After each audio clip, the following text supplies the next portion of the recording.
Kamera pemantau aliran lahar Gunung Semeru Badan Penanggulangan Bencana Daerah BPBD Lumajang merekam detik-detik terjadinya banjir lahar dingin gunung tertinggi di Pulau Jawa pada Rabu 5 November sore.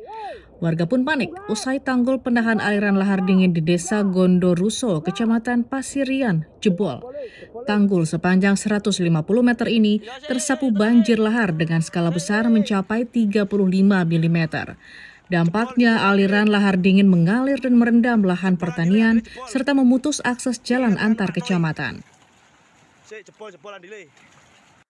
Terutama untuk dampak ke rumah warga tapi nihil. Terus yang kedua dari teman-teman TRC juga asesmen terkait dengan jembatan limpas.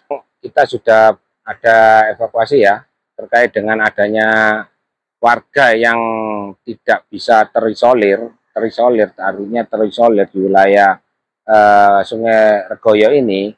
Kita sudah melakukan asesmen itu.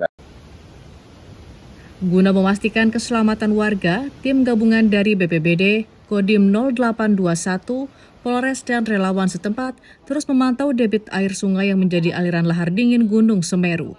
Dari Lumajang, Jawa Timur, Hamka Agung, Kantor Berita Antara mewartakan.